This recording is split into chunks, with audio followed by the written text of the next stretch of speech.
I'd just like to start off by saying that I've been sitting here with Auka for a couple of hours. We did a bit of rehearsal, and if I don't come off as clearly as I would like to, it's only because we've been sharing space in the club for a couple of hours and trying to relieve our nerves. So tonight we are gathering here at Nondies, at the hearth of Nondies. For those of you who don't understand what a hearth is, imagine a fireplace, imagine a fire, imagine a space where family, friends come and gather together and really absorb the warmth of a home. And that's where the two of us were for most of this afternoon, absorbing the warmth and communing and fellowshipping together. At this bar, at this club, which is not just a counter, which is not just a clubhouse, but this is a fire that has drawn us in, all of us, a fire that warms our hands, a fire that reminds us who we are. So this season, we're doing things a little bit differently. We're not just playing rugby. We're stepping into a bit of a myth.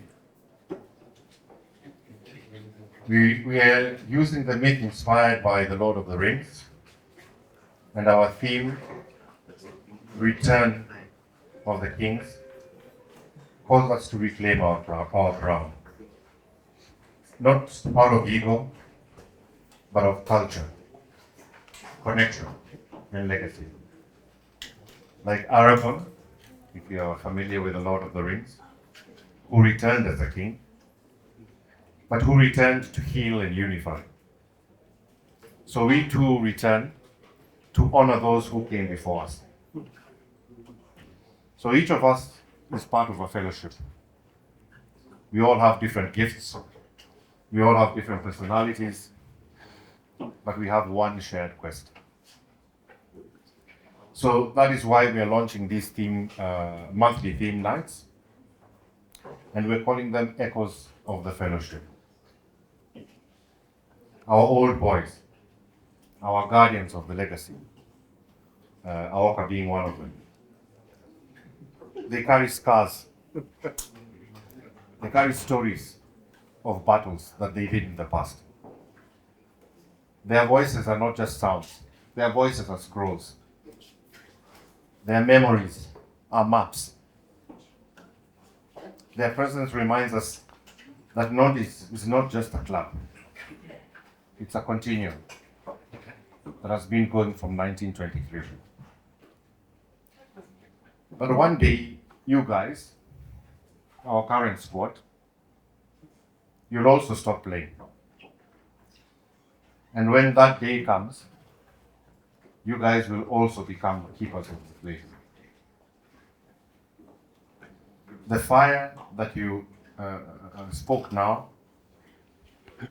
in your habit, in your fellowship, in your legacy, will be the fire that you pass on.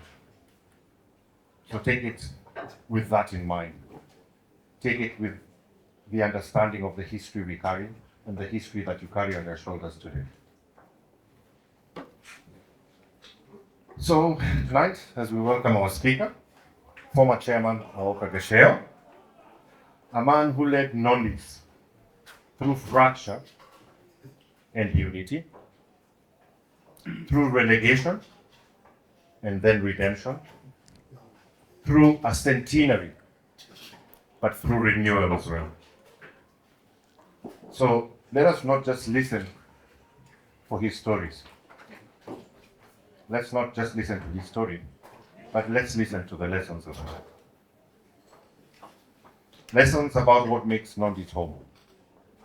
About rituals, about symbols, about a shared language. About moments of unity and fracture. About legacy. Because culture is not just what we inherit. It is what we create together. And the hearth of Nondies will only burn as long as we keep tending it. So let's welcome Auka, and let's remember, we are the fellowship, and the fire is ours to keep. Auka.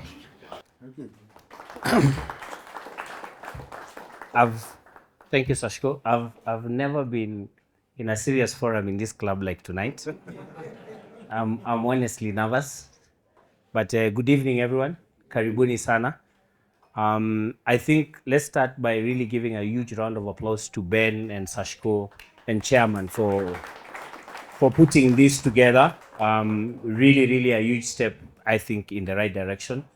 When I heard that I was going to be the first speaker, I thought either this club is full of jokes or this is how low we have fallen to look for me to be the first speaker here. And like I said, I'm genuinely nervous. I used to stand here every day and name the team, and this has always been my space. So it baffles me today that I'm a bit nervous. But that said, like I said, this is a fantastic direction that we are taking.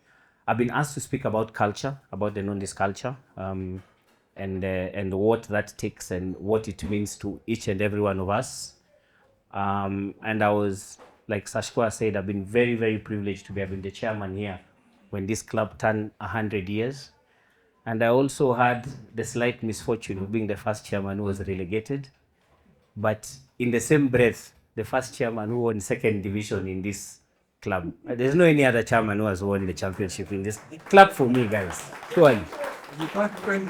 You know, the other 17 or 25 chairmen who have won Kenya Cup, they can be assembled in one corner. I'll be standing alone in another corner. So that was not my doing. That really speaks to what I want to speak about today when I talk about the culture of this club, when I talk about what this club means and where we've come from and where we are and where we are going. Sorry.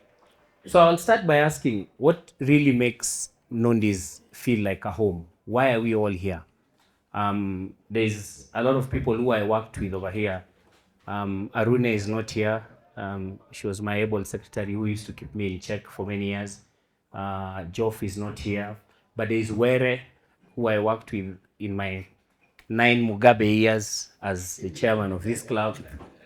There's Steve here. There's Toma, who I phoned. Toma has been giving me stories of 1968 and you know, chair tuko tunafanya hivyo 1968 and he's still here purporting to play. But yeah, you know, when I walked into this club, before I became chairman, I was a coach, and when you coach a really diverse group of people. You coach, you know, players from very different backgrounds. You coach Toma, and then you coach Waiyaki, who orders from Glovo in Kakamega.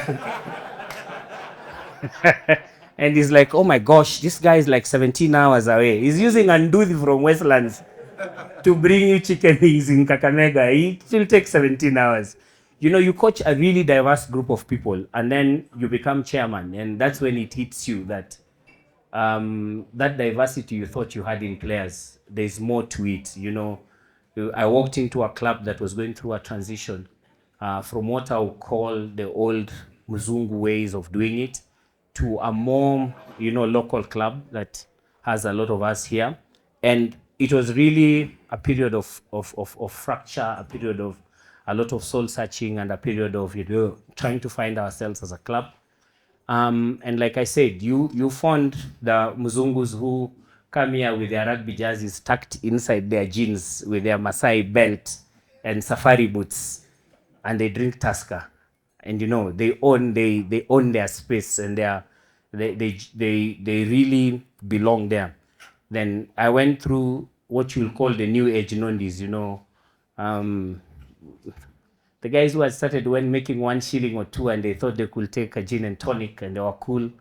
And then you had the young players here with Gengeton and Lombotov and, you know, and not even Moratina. The guys who the drink they choose is based on who it knocked out last. You know, if it knocked out someone flat, that's the one we are drinking. So it's really a very diverse group of people. And when I became chairman here, you then, I had to deal with all these strong personalities that sit up and they question whether the red in the kit is the proper red for this team, you know, and they talk about during their days. But you have young players who just, the first thing they ask you is, Chairman, do you have Wi-Fi in your club? And you kind of realize that you are dealing with a whole spectrum of people. And it was really a very trying time, you know. And for me, what was very important was to say that everyone has to belong to this club. It doesn't matter whether you have a Kisii accent or you have a British accent. You have to find space in this club. Each and every one of us has to feel, you know, that we belong here, that this is ours. We don't have to be like the next person, but you have a place in this club. And interestingly, when I speak about accents, some of the most sophisticated accents I've had in this club have come from the least unexpected people. Some of the darkest guys here have chomoed at twang that I could not understand what they were saying. Who? Yeah, I will have said Christian Josiah, but you guys have other names in place. But yeah, and we had to make this club a place that each and everyone identifies with, each and everyone is comfortable with, you know, and we feel at home, and we enjoy being here with each other, and we value the rugby principles and the rugby ethos and what this club stands for. And really, from where I come from, culture is not defined, culture is not written down. It's not really a set of rules that you're given and you're told this is the culture of the club. It's more or less how we interact with each other, the values we have, you know, what we hold dearly amongst each other. And this is passed down from generation to generation. And more importantly, it is what you see other people doing around you. And that is what really matters. You know, we can speak about the fact that we respect people, we take responsibility, and we can give those speeches. But if we do not demonstrate it, then it's really an exercise in futility. At this point, let me speak about what Sashko had mentioned earlier, you know, our relegation, which also happened to be our centenary year. We are arguably the oldest rugby club in Africa. I think I can stand up on rooftops and say that. And I think the most successful club in East and Central Africa. And that is a huge, huge accolade. But you can imagine, I'm chairman, it's our 100th year, and we are being relegated. And there was a lot of murmurs, you know, is this the end of the club? Is this it? Are we going down? And I see very, very many faces here, and I'm very proud of that fact, who we came and we had a meeting here when we were relegated. And I remember a lot of you saying, Chairman, we know you're influential at Kenya Cup level, at KRU level. We can't be relegated. We are the oldest club. We don't deserve to play in the second division. And we had all those kinds of issues to speak about. And I remember people cried. I've never seen grown men cry like that. People really, really cried in this room. And I remember saying that for me, from a rugby perspective or from any sports perspective, the team that finishes at the top of the log is crowned the champions. The team that finishes at the bottom is relegated. So we deserved to be relegated. But one of the things that we picked up on that day when we were having those discussions is when we said, we don't deserve to play in the second division. And I said, if we do not deserve to play in the second division, then let's go and demonstrate that we do not deserve to play in the second division. And boy, what a year did we have. What an amazing year did we have. It brought the old supporters back. Our fans came back. We went to Dusty. We went to pitches we never ever thought in our lives existed. Forget knowing where they were. You know, we went to strange places and we really demonstrated that we were not a team to play in the second division. We hit everyone. We had the best scores. Of course, you guys gave us a lot of malaria a lot of the time. I will not go into the game at South Coast Pirates, but hey. But yeah, what a year. And I think for me, that was our watershed moment. It's the year that then demonstrated to us that, you know, we can rally together, we can come together. It's more than just who we are when we are winning and when we are champions. we can lose, but we don't lose each other. You know, we can come together as a team and we can rally for our cause. Our fans came back, players gave everything on the pitch. And I think we only lost one player that year. One player. A demonstration of, one, the character and the culture of this club, and secondly, the belief that we had with each other. We rallied together, we came together, you know, we believed that we did not deserve to be where we were, and we believed we could bounce back, and we immediately bounced back. And my greatest takeout out of that whole year is we bounced back, we won the championship, then we went into Kenya Cup and straight into a semi-final. And just to show that it was not a fluke, we did it twice in a trot. And guys, please give yourself a huge round of applause. And like I said, for me, the takeout about character and about culture and about what we stand for is you really can never gauge the character of a man in good times. Great Kamsis don't make great sailors, but you can judge the character of people, of a man, from the tough times. And we went through those tough times together. We stayed together. We rallied together. We bounced back. I was telling Alan earlier when he was speaking that there was a point when I was chairman of this club, the team used to be named, and we used to name 15 players for the first team, or maybe 14. Then we wait for the other 8 to come from the second team.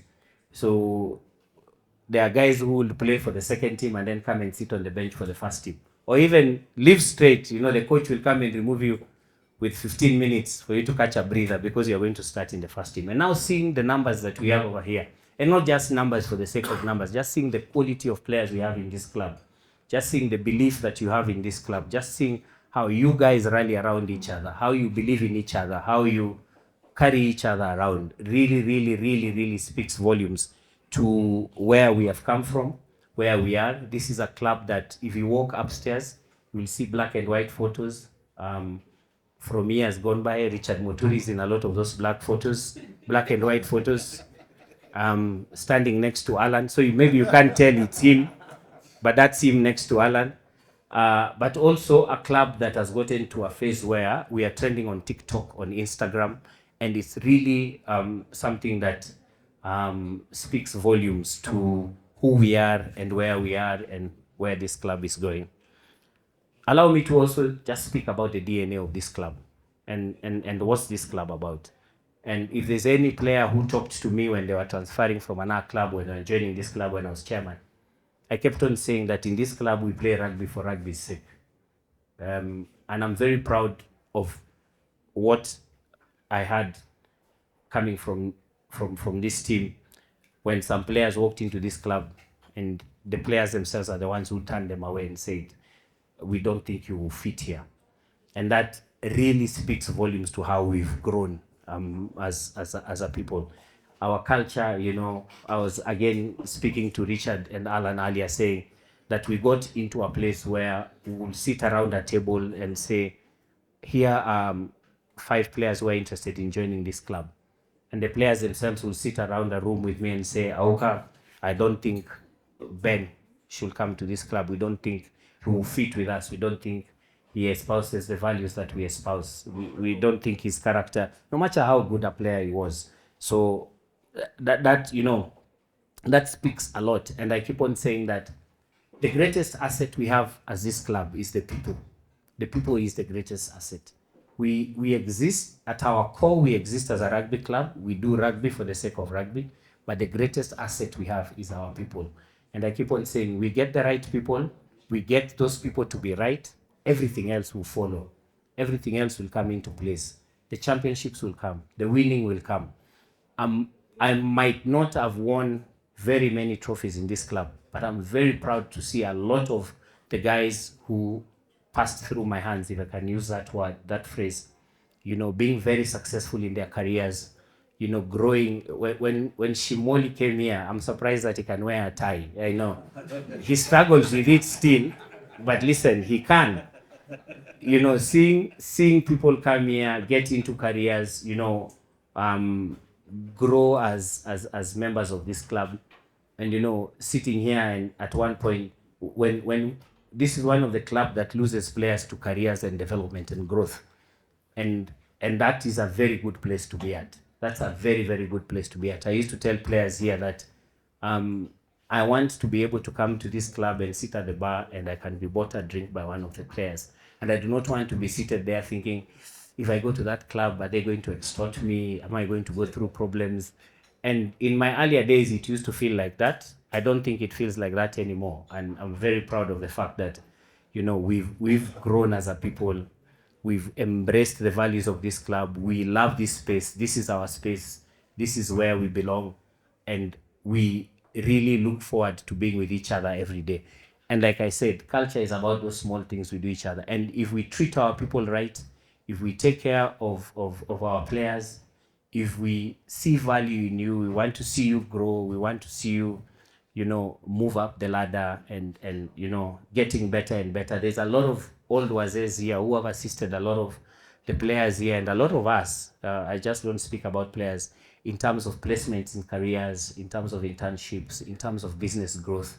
And I think that is one of the things that Nondies has that is very, very dear to us, that defines us, that defines our culture and who we are as a people, that we should be very proud of, and we should continue, you know, essentially looking at it.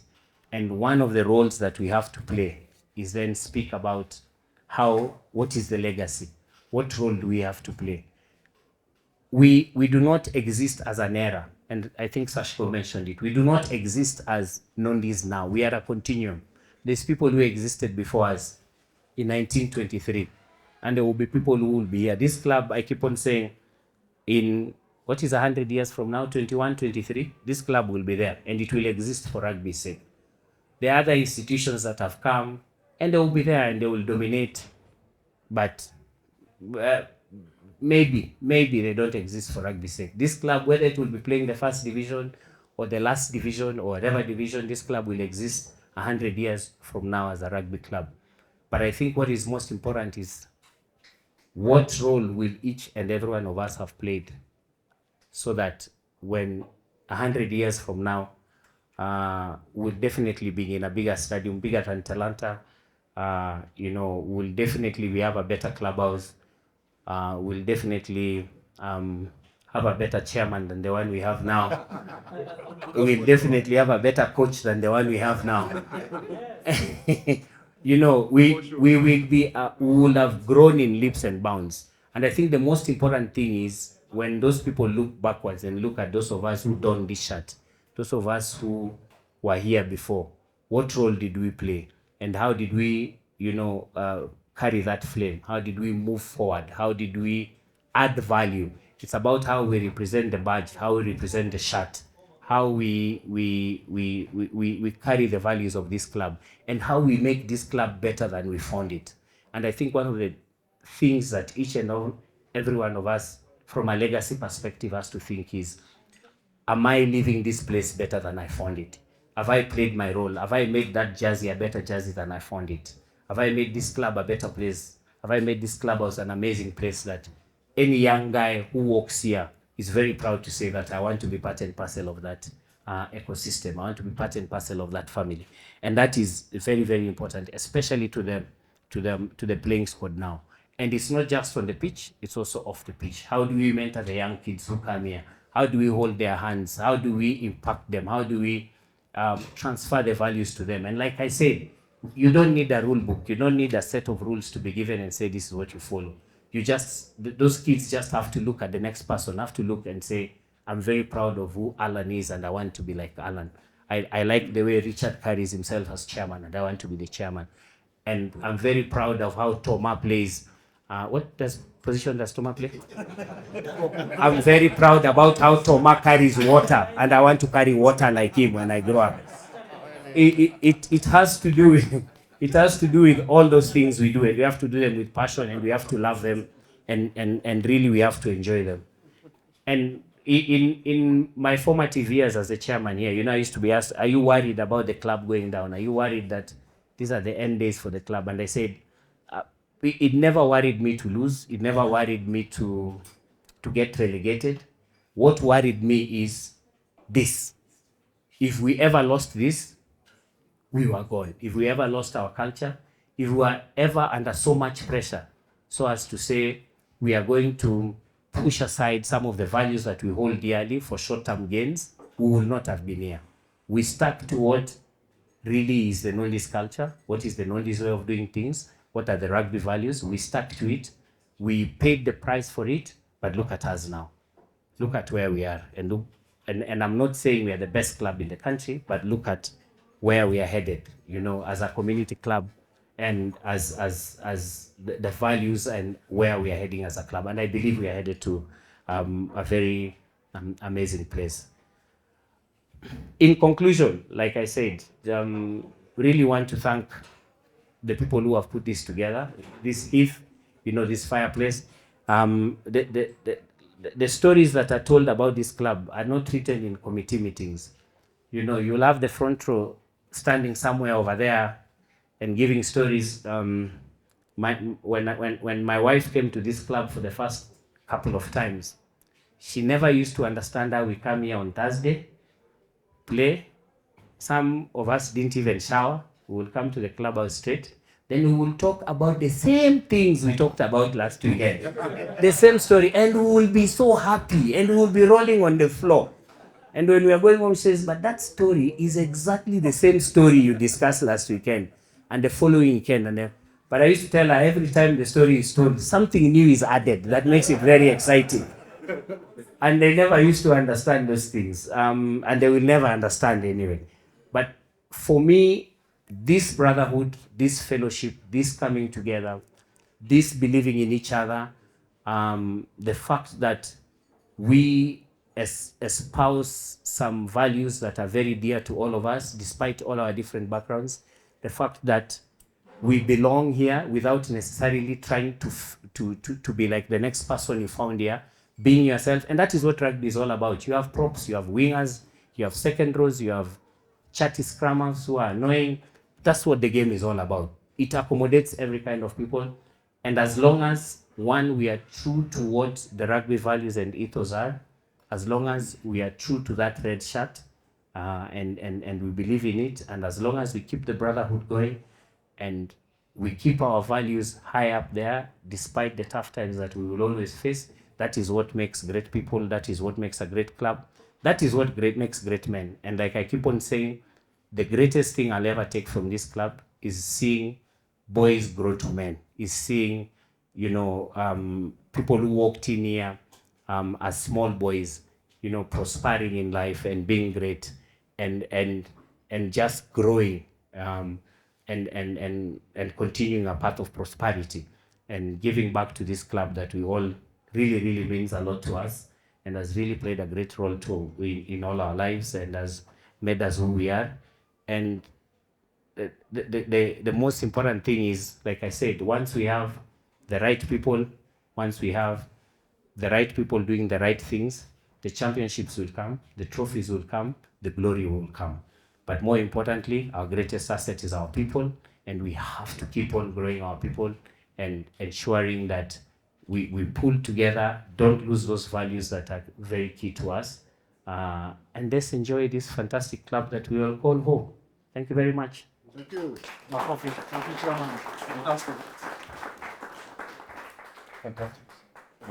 Thanks so much. Let me call for another round of applause. Thank you so much.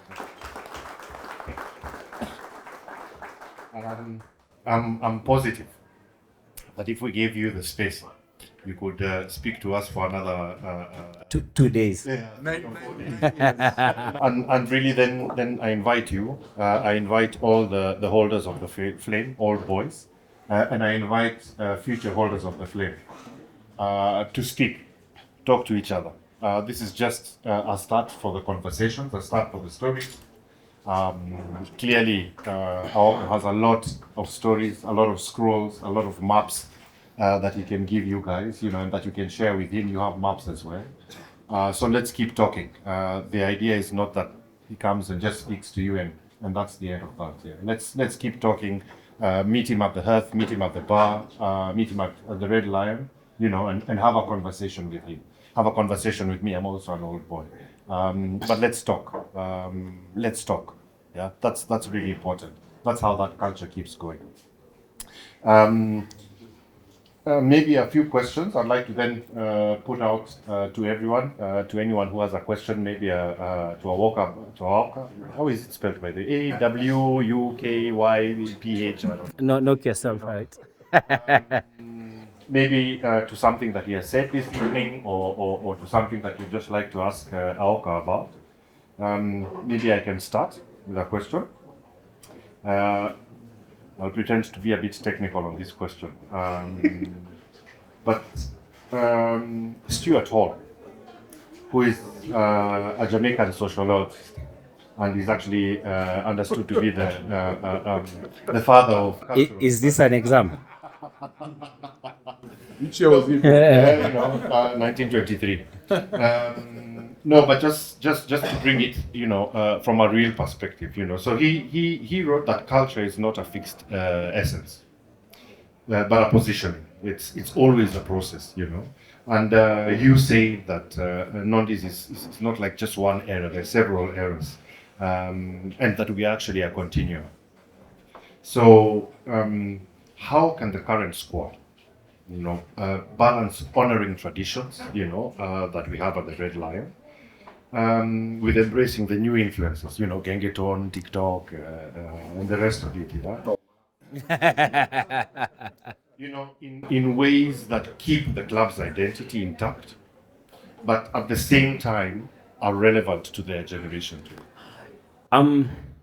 Like I said earlier, I'm a very firm believer in being grounded, in having, a place you come from. And this is one of the clubs that, one of the things we should be very proud of is the fact that way into the professional era, where even clubs in this part of the world are deemed to be professional, we continue holding the values of the game very, very dearly to us, and that's what anchors us. And more importantly, we might not be a professional playing club, but we are a club that takes people's professions very seriously. And that for us matters, and how do we grow that, and how do we take that forward? So for me, it's one, the anchors. There's some values that we cannot lose at all, that really anchors. And once we have those values and those principles in place, how we do things and how we change with times, we can always adapt around it. We can always be in TikTok, we can always listen to Gengeton. One of the things, and this is ironic to me, one of the things that I keep on hearing Nondies players telling other clubs is, sisi tunaongeanga Kizungu. And some of the sheng you speak in this club, I'm like, wow. But outside there, I hear you guys telling Wamba, hey, nyinyi hamjui hata Kizungu. But you're telling them in sheng. But listen, and we still being this outside there as those guys who speak a lot of English, and those guys who feel like they know. And those are some of the things that we should be very proud of. We should be very proud of the fact that, we are polished, we do things differently. Every day I see people leaving their wallets in the clubhouse and moving, and somebody and said, hey, you've left your wallet. And they say, this is not this, don't worry. That wallet is fine. It's okay as long as Toma is not around. And those anchors are very important. Then everything else, how we do things, how we go around, actualizing what we want to actualize, that will keep on being influenced by changing times and changing not in values, but in the way things are done, and in fads and fashions. But as long as we are anchored somewhere and we know clearly what matters to heart, what speaks to our heart, then we are fine. I think that's a great answer. And maybe just a follow-on question from that. And if I can be a little bit of hero here. A gentleman known as Emile Durkheim, who is a French sociologist and is known also as the father of sociology. He argued that collective rituals, reinforce that social solidarity. And they do so by reminding the individuals, since we're speaking high-level English here, not, by reminding individuals of their belonging to a group. So there are particular rituals, that then help the group, or help the individuals actually connect to the group. And you described, the bar as your home, as a home where we come to.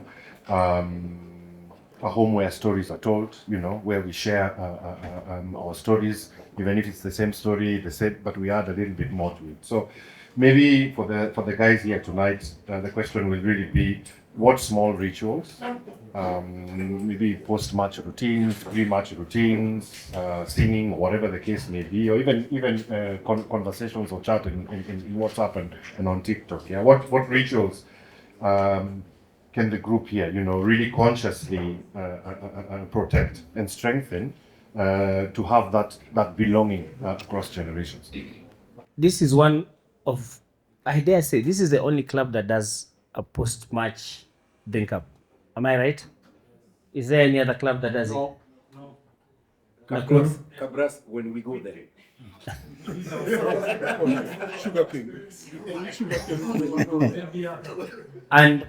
And like I said, this is the pioneer of rugby in this country.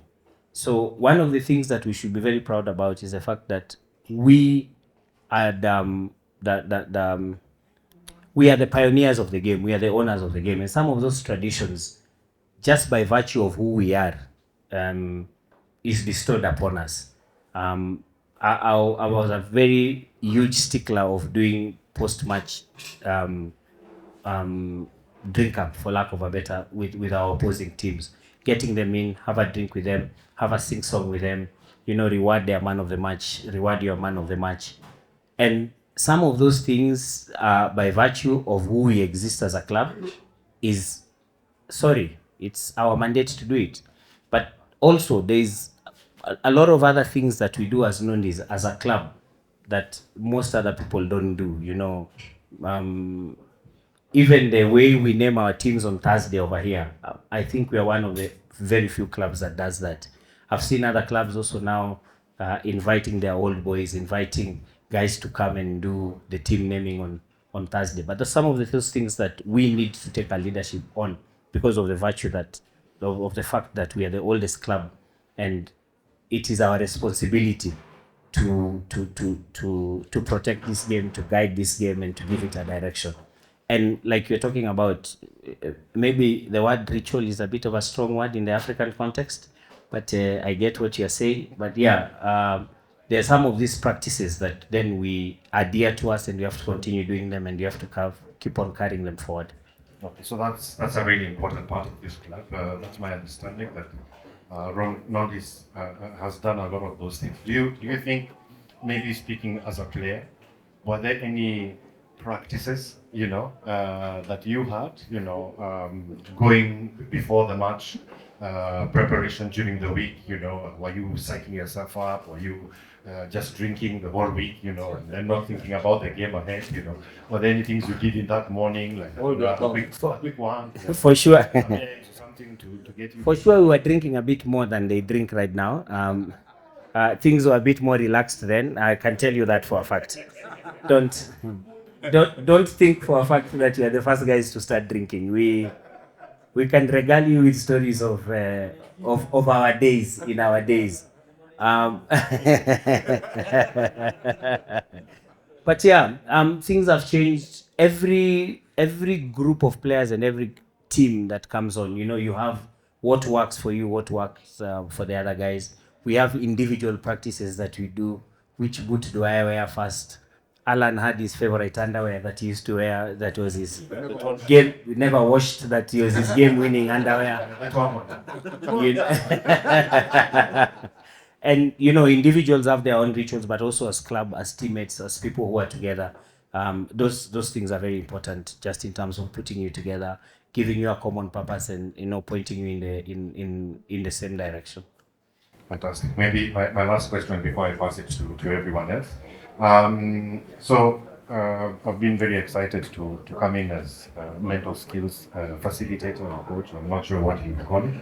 And some of the things I've been reading sports psychologists noting, for example, is that the individual's athletic identity is shaped not just by his performance, but by the community and mentorship as well, So you spoke a little bit about how back in the day, and maybe even now, some of the younger players, would be assisted to find jobs and to find spaces that they can actually occupy that are outside of the club, and beyond rugby itself.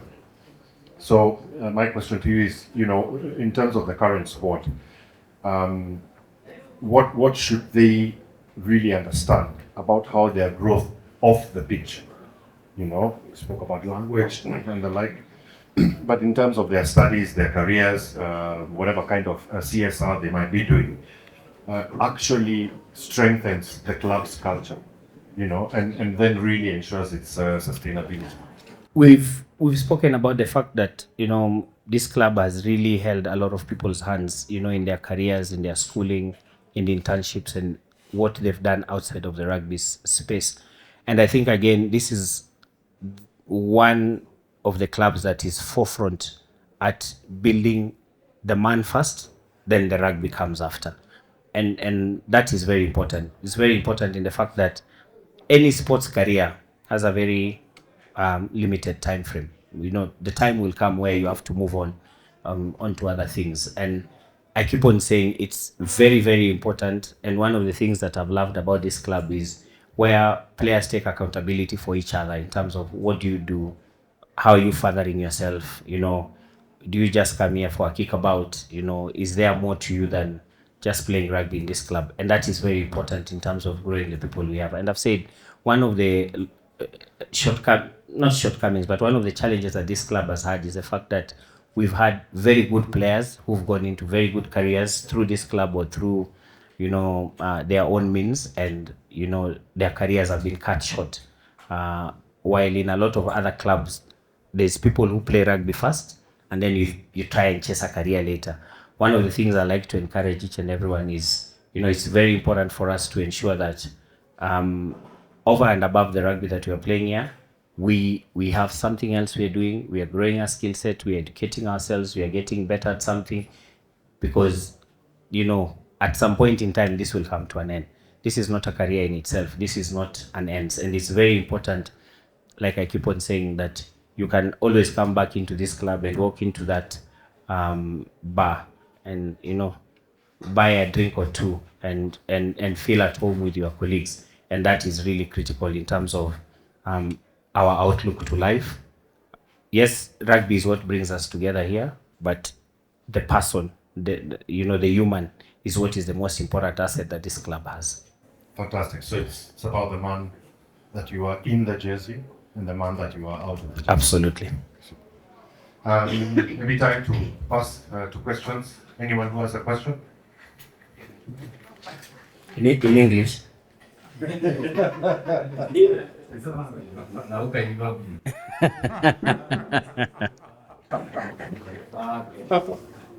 you very much for this opportunity. Let me just first of all say hi to Dixie. That was my hero when I first got to learn about Nondies. And my question is actually going to be based around respect and solidarity. So let me just give a brief background of how I came to this club. So I remember when I was a young boy, I would walk around here with, not here, but Jamhuri Park. And I'd see Kanye Gitonga coaching around, and I'd see how just the lads would carry themselves. And you'd see, what you not see at other clubs, because when you're training with other guys, it's just one. You see exactly what I'm seeing on that call. But notice you see Leo, you see Ben, you see a variety of players, and I was just in awe of how that culture, the togetherness, the different backgrounds, as I've heard you talk about. And so, one rugby talks about a host of virtues like integrity, passion, solidarity, and things like that. And Nondies were all about the man first, then the rugby player second. So now my question would be, for the current sport, how should respect and solidarity show up in daily habits, in training, and how they support each other off the pitch so that performance on the field becomes strong. So let me start with solidarity. It should show each other by when a fight starts, we all get in there and beat that guy. I'm kidding. Yeah, but but one of the things that this game shows you, and one of the things that even during my playing times, you always had teammates who you seemingly had nothing in common. You know, you always had that teammate who he's your teammate and that's it. You don't really hang around in the bar together. You don't go out together. Your choice of women is very different. Your choice of drinks is very diverse. But, you know, going to what I've said, you know, when a fight broke out or somebody, you know, stepped on him or somebody pushed him or you thought that somebody's not being fair on the pitch, we are the first people there to, you know, protect him. And it doesn't mean that you will still go and hang out with him later that evening, but you'll be the person to be, you know, around him to protect him and to do that. And what I also alluded to earlier is I said this is a rugby club at the core. And once you take the world rugby, you know, ethos and values of the game or the rugby values of the game and you stick to them, half our work is done. Is what you've talked about: solidarity, respect, integrity. That really defines any human. And those are things that are really core to just ensuring that any person is a decent human being. Then now, you know, after that, we will speak about, you know, what does Nondies mean to us? How do we respect each other? And it's very important, from the person who walks into this club on the first day to the person who has been here for the longest, that we respect each other. We carry each other with decency and with decorum, and you know, we hold that young lad's hand who has walked into this club, and you walk him through the values of this club, you walk him through the ethos of the game, and you protect him, you know, when it matters. But more importantly, the fact that you want to see the next person also being a good human being, you know, also being in a better space in life, you know, growing and becoming better and better as a human being. And I think for me, those are the small things that we talk about. Like I said, it's not written in books and we can read all the books we want to read, but just walking into this club and seeing how Ian, you know, carries himself in the changing room, how he cleans up after himself, how he carries himself in the game, how he addresses a referee, you know, how he approaches his chairman to speak to him, how he addresses, you know, the young lad who has just left high school and walked into this club. That is where we get that respect, that solidarity. That is where culture is built, and that is where we get, you know, the right things happening for us as individuals and as a club. I want to be thought of as clever, so I will use quotes as actually. So there's this very old man that says something around society in its natural state being very good. That's being short. So, what was saying, we haven't gotten there as Kenya Rugby where money is such an overwhelming force that clubs that operate in a truly amateur way like we do will get so badly beaten by clubs that will operate in a semi-professional or professional. As history has shown in the recent past, amateur clubs still can move their foot against these quote-unquote professional teams in the league. But do you think when it gets to a point where clubs will, with the evolution of rugby in the country, will force clubs to kind of professionalize, do you think that there will be a significant erosion or just a supplantation of the culture that has developed over this very long period of time? Because if you look historically, look at the English Premiership club, the likes of Harlequins and whatnot, there has been a very distinct shift from what they were in the amateur era to what they are now as professional clubs. So it's something to see happening, and now this is purely opinions. I would like to get your view on this.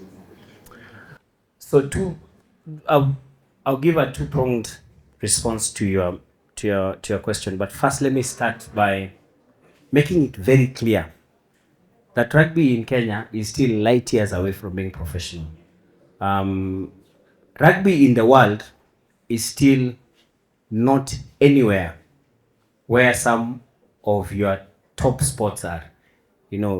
So if we, for example, just speak about football. Football in Kenya is light years away from being professional compared to the rest of the world.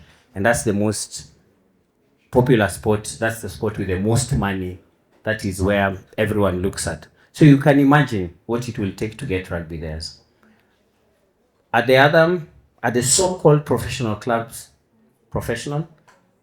I don't think professionalism is defined by money. The fact that there's a lot of money in it means that it's professional. Yes, it's one of the factors that leads to professionalism, but there's a lot to do with the attitude of the people, how we carry ourselves, how we are structured, the governance and all that. So it's slightly more than just having money. Then I want to challenge you a bit. And I think over the last 2 years, Nondies as a club has demonstrated, because we've punched at the highest level with your so-called professional clubs. So we've been to 2 semi-finals, I don't think by fluke. I think we've performed fairly, very, very well. Look at how we played in the Floodlight finals. I think we are a decent club.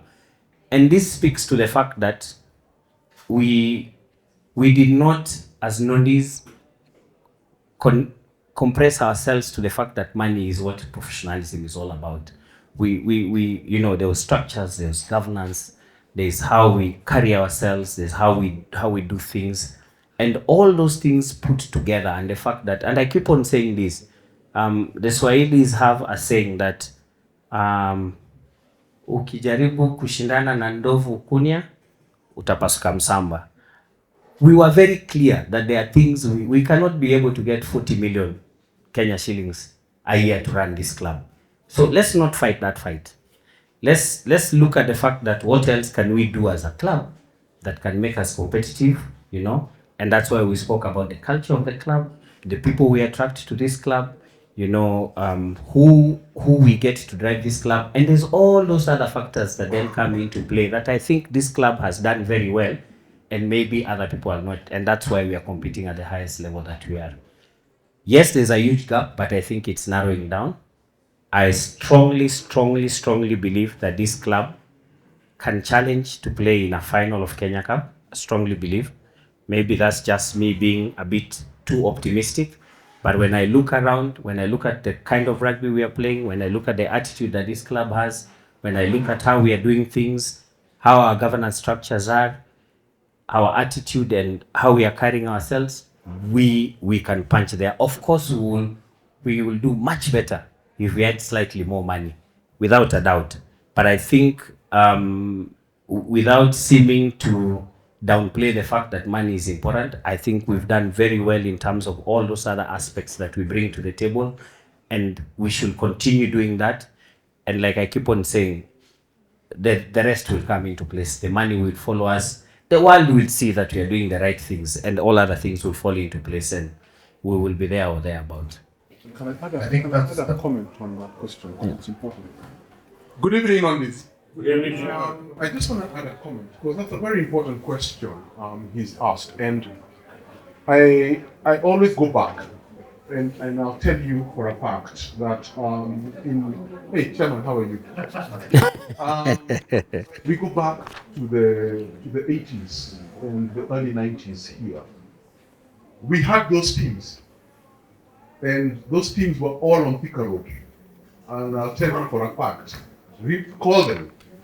We go all the way up to Thika Road. After the breweries, there was Barclays. Okay? You come to the breweries. The breweries had a rugby team. You pass the roundabout after GSU there was Standard Chartered. They had a rugby team. Very close to them, there was KCB. This is just an incarnation of KCB. They were there. And I'll tell you something. And then this subject on culture is so important. Because those teams were there. And they fell apart one by one by one. Why? Not because they didn't have players, not because they didn't have the money. It's where the decision is being made. Tomorrow, if the CEO of KCB leaves, and somebody else comes in and his passion is cricket, what's going to happen to the game? No, seriously, ask yourself that question. What's going to happen to the game? They're not going to put 20 million in rugby if his passion is cricket. So it's about sustainability. It really is all about sustainability. And that sustainability is what we drive as this club today. It's very unfortunate what's happening to some of the community clubs that we've seen around.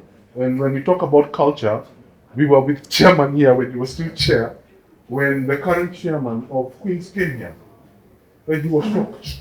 He asked questions that we did not believe a chairman would ask. I'm not going to talk about it right now.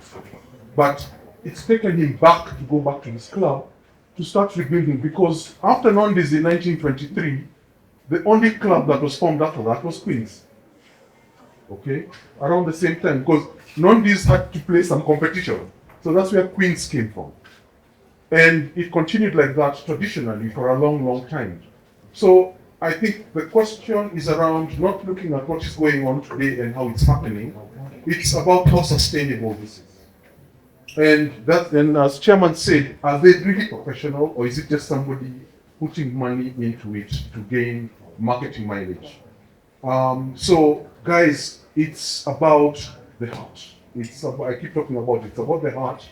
We believe that this team will still be the best in this country, despite all those demographics that go on with them, because of what we believe is sustainable. And we are building. And we are building consistently, and soon it's going to happen in a matter of time. I think those are really powerful statements from chairman and chairman. You guys need to find new names for this. Chairman 1 or 52 or the T5 or whatever it is. I think, and what really comes across there is that professionalism is not about material. Professionalism is really an attitude. And then it's really the culture that we're talking about here. If you approach your structures with professionalism, if you approach how you train with professionalism, if we build that culture, that's really what holds us up over a long period of time, for over 100 years, and that's really what keeps us as a club sustainable and still so. So, any more questions? Otherwise, I'll close. Okay, maybe then just a couple of final statements. Thank you, Chairman. Thank you so much, Chairman. Auka, we really appreciate you sharing your wisdom, your stories, your maps, your scrolls. I think I can speak for everyone here to say that we've really gained a lot, from what you've just said. And we hope to gain from you as we interact moving forward. Thank you so much for being part of this team night. Thank you so much for taking it on board in the way that you did, with the spirit that you did, and really putting so much effort beyond yourself, even to the extra lighting that we have here today. It really speaks a lot about the culture that you hold. The kind of person that you are in the jersey and the kind of person that you are outside of the jersey. I just like to say to everyone, I hope today we lit a fire. I hope we lit a fire of culture, a fire of fellowship, and a fire of legacy.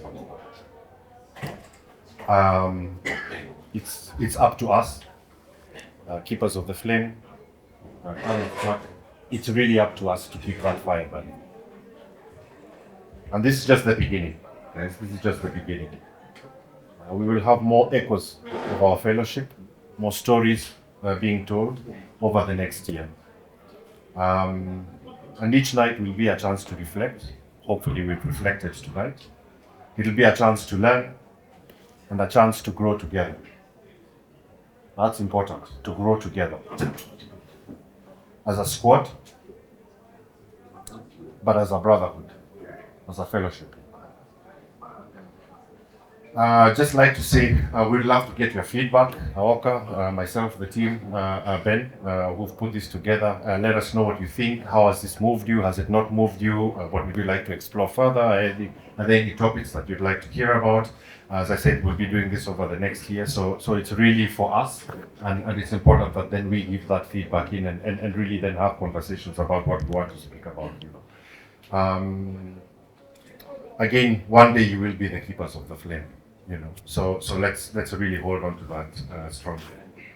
Let's carry tonight's lessons, and I think there were many, back onto the pitch, back into our homes, back into our jobs. I think they're really powerful lessons that we got. Let's keep those rituals. What do you call them? We'll call them rituals. It's fine. Let's keep those rituals. Let's keep those things that we do. Let's really build on that, and let's really keep our fellowship growing. I think it's only together that we can guard this red line and keep it strong. And I think with that, say thank you very much to everyone for your attention. Thank you. Maybe the last thing I can say is, I am a ranger. Thank you very much. Cheers, everyone. Thank you. Hooray! Find him. I'll gladly take the fine, don't worry. Before we close, allow me to, I don't know if I'm getting ahead of myself, but there's a gentleman seated at the back there, Mr. Opio. I called Tano Conman. He conned me into becoming the chairman of Nondies. Thomas was the chairman before me. Guys, a round of applause to Thomas. Tano, thank you so much for coming. You've heard guys mention Alan Hicks. You've seen him on the board. He's the only player in this club to have been capped twice. There's A Hicks here and A Hicks there. Alan Hicks, we never thought for one day that we will introduce Alan as a subset of his sister, Arune Hicks, who you all know. So Alan brought Arune to this club. Now we all know Arune and we don't know Alan. But Alan, thank you so much for coming. Great scrummer and servant of this club. And then lastly, Kenya Rugby Union is represented here. They've turned off my mic when I mentioned Kenya Rugby. I don't know why. I should be like Cleo Malala, I come with my own mic. But Mukabane is, we know him as a director of Kenya Rugby, but Mukabane was also a great servant of this club, played here for many years. And I know you came here in your capacity as a Nondai, not as Kenya Rugby. Exactly. But you are representing Kenya Rugby. Thank you so much, Mukabane, for coming, guys. A round of applause. And thank you so much. I see another old man walking in with his white hair, Mr. Paul Pablo Murunga. Pablo, you are just right in time for the next session. Gentlemen, thank you so much for what I think has been a wonderful evening. Thank you for the privilege of allowing me to be the first speaker. Like I said, it's either a great joke or this club has really fallen down in your standards. But for those who've put this together, Sashko, Ben, Chairman, hopefully you'll have many of these and hopefully they will be impactful to all of you. And I think this conversation should go way beyond just what we do here. Let's have a discussion, in the bar. Let's have a drink. Let's meet each other and continue talking about some of these things that mean a lot to us. And like I keep on saying, my greatest pride is seeing a lot of you turn from boys to men. And I'm very, when I look around this room, I see an amazing bunch of guys, a great team, and guys who many years down the line will be keepers of flames and we'll be enjoying a drink together. Asanteni sana.